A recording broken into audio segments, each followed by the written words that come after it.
Olá, alunos do primeiro ano, tudo bem com vocês? Estamos aqui para mais um vídeo explicativo do conteúdo da semana 3, gente, do PET 3. Estamos no terceiro bimestre, então vocês foquem aí no assunto. O eixo temático para esta semana é compreensão e produção de textos. O tema do assunto é descrição e formas de caracterização, ok? Então, nessa semana nós vamos nos aprofundar nos aspectos do texto descritivo, tá bom, pessoal? Então, vamos ver uma breve apresentação. A descrição ocorre pela necessidade de explicar como são os seres, os objetos ou os lugares aos quais se faz referência. Descrever um ser, objeto ou lugar é apresentá-los por meio das palavras de forma que quem não os conhece possa fazer uma ideia de como são. Descrever, portanto, consiste em apresentar partes ou traços característicos de seres, de lugares, de ambientes, de objetos, sentimentos ou fenômenos. Então, vocês viram aí que descrever é detalhar, né, gente? Detalhar lugares, detalhar características de coisas, de pessoas, né? Um exemplo, Ana é alta, magra, tem olhos castanhos, cabelos castanhos, né? E assim, quais são esses detalhes que eu estou colocando? Quais são os adjetivos, esses adjetivos, né? Alta, magra, olhos castanhos. Então, todos esses detalhes aí eu posso colocar como uma descrição, como uma forma minuciosa de apresentar Ana, né? Uma pessoa para vocês. Então, uma forma de mostrar alguém que não conhece Ana, de detalhar as características físicas de Ana, tá bom? Então, o texto descritivo tem esse objetivo de explicar, de mostrar com detalhes os seres, objetos, de forma oral, visual e textual, de forma minuciosa, caracterizando, fala características, né? Caracterização, exatamente mostrar as características dessas partes que estão sendo relatadas, ok? Então, existe o texto narrativo, que somente conta uma história, né? Conta um fato acontecido. Já o texto descritivo, ele também é narrativo. Ele conta uma história. Por que, então, é chamado de descritivo? Justamente porque a maior parte do texto descritivo é caracterizada, né? A maior parte é caracterizada por detalhes, por caracterização, né? Por adjetivação. Então, os adjetivos caracterizam os seres, as pessoas, as coisas, né? Os sentimentos, ok? O dia estava quente naquele domingo. Então, quente aí está caracterizando o dia, né? Era 23 de abril, quando Marta entrou muito assustada dentro daquela casa escura. Então, assim, casa escura, Marta assustada, 23 de abril. Então, todos esses detalhes são características de um texto descritivo, né?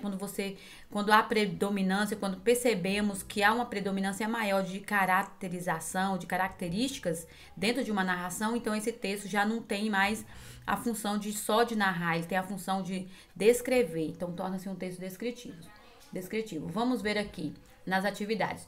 Diferentemente do que ocorre na narração, em que um conjunto de ações se sucedem umas às outras, na descrição enumeram-se aspectos daquilo que é caracterizado. Então, vocês viram? Na narração, as ações sucedem umas após as outras, né? Os fatos vão acontecendo. Na descrição, há uma narração, porém, há uma predominância de enumeração de aspectos, dos detalhes, daquilo que vão acontecendo, as partes, os elementos que vão surgindo com caracterização, com adjetivação.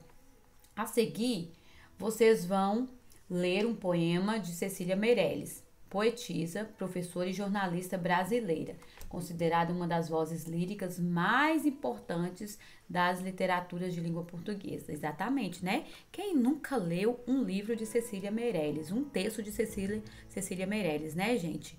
Quem nunca leu? Então, ela é muito conhecida, é uma das vozes mais líricas, né, mais sentimentais, mais emotivas de toda a literatura que nós conhecemos, literatura portuguesa. Então, aqui o texto dela, Retrato, muito conhecido, né? Um poema. Vamos ver. Eu não tinha este rosto de hoje, assim calmo, assim triste, assim magro.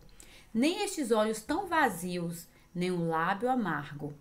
Eu não tinha estas mãos sem força, tão paradas e frias e mortas.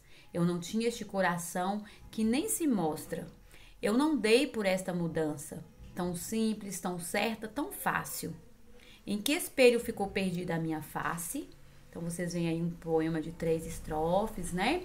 Onde o título é Retrato, o eu lírico aí fala o que de elementos, o elemento principal aí, central, gente, é o rosto dela, né? Eu não tinha este rosto de hoje aqui, um dos elementos, é claro, um dos elementos centrais aqui da primeira estrofe, né? Depois ela fala de mãos aqui, então vamos ver aqui os elementos centrais aqui, ó, na primeira estrofe, um dos elementos é rosto, o primeiro elemento, o segundo elemento ela fala das mãos, que é a segunda estrofe. Depois ela fala, né, de toda essa mudança, né, que ela sente. Então, vocês percebam aí que ela fala assim, eu não tinha esse rosto de hoje assim calmo, olha calmo aqui, é uma característica assim triste, são adjetivos, né? Assim magro, tá vendo? Esses olhos vazios, então vazios aqui é uma característica dos olhos, o lábio amargo, tá? Então, quais são os substantivos? Rosto, olhos, né? São substantivos e lábios. Ela caracteriza o rosto. O rosto de hoje, ela quer dizer que não é o rosto do passado dela, né? E ela não sabe como vai ser esse rosto no futuro. Os olhos de hoje são tão vazios e o lábio está amargo, né? Será que no passado esses olhos estavam cheios de esperança? Esse rosto de hoje, que hoje é triste, calmo, estaria como o rosto do passado? E como estará o do futuro?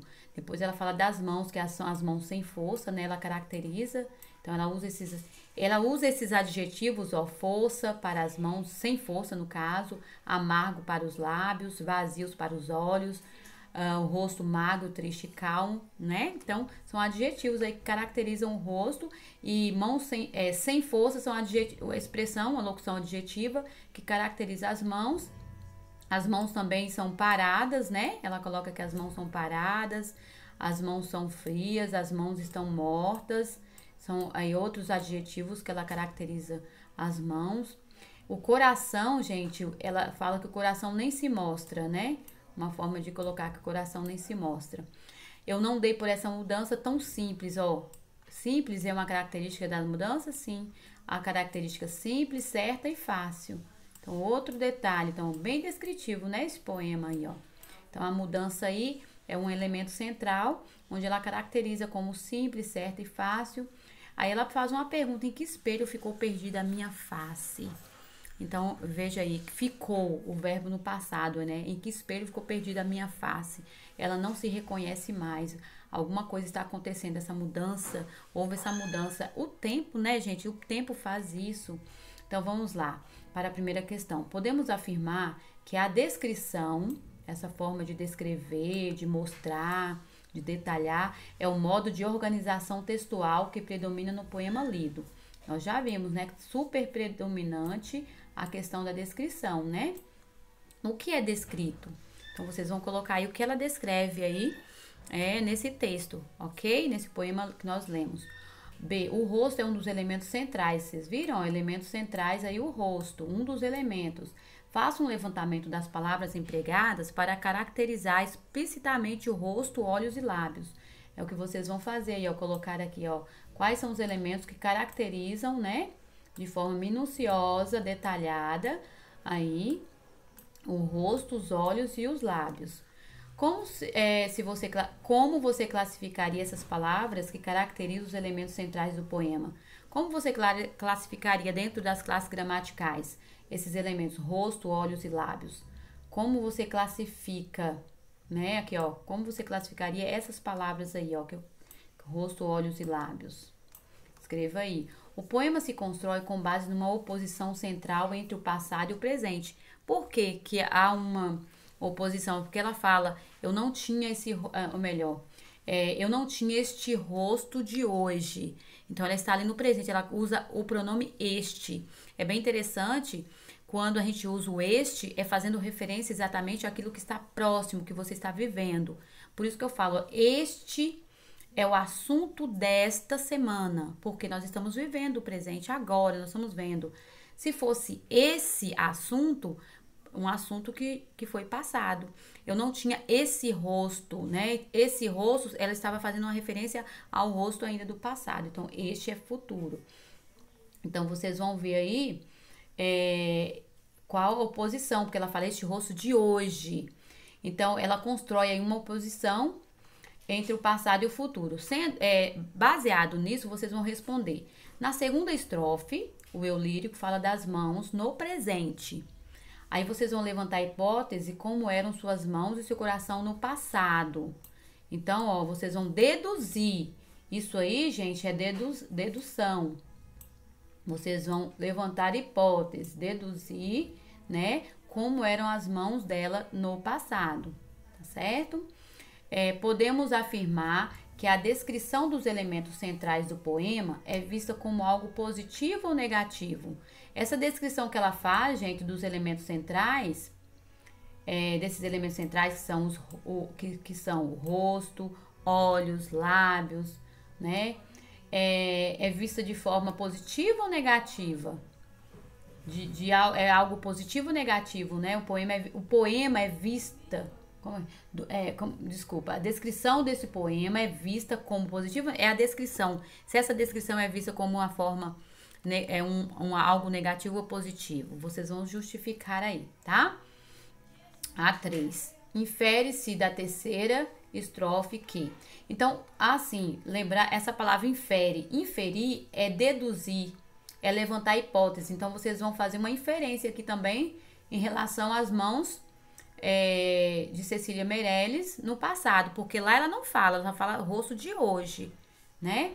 Então, fazendo uma inferência no que ela fala sobre hoje, como está o rosto hoje, como estão as mãos hoje, você pode deduzir como estavam no passado. Então, é fazer inferência. É o que vocês vão fazer aqui, ó. Infere-se da terceira estrofe que o eu poético sempre percebeu que mudou física e interiormente, pois tudo ocorreu de forma tão simples, tão certa, tão fácil, como se lê no segundo verso. Ela infere-se que na terceira estrofe é evidente a sensação de transitoriedade da vida, ou seja, o tempo passa e mesmo assim o eu poético fica surpreso com isso. Infere-se que a repetição de palavras tão mostra a repetição dessa palavra tão mostra a incerteza da evolução e ritmo do tempo, o qual se torna um fator de amadurecimento das pessoas que são apaixonadas. Ou a terceira estrofe infere-se que as experiências da vida percebe-se claramente o momento exato em que se perde a vitalidade. Ou, metaforicamente, espelho seria a beleza perdida com o passar dos anos e face representaria o amor que não voltará mais, jamais. Então, vocês vão ver aí qual a alternativa que essa terceira estrofe faz a inferência aí, né? Quer fazer uma inferência, quer deduzir aí, ok? Então, gente, qualquer dúvida pode me procurar no privado. Estarei à disposição de vocês, tá? Fique com Deus e até a quarta semana.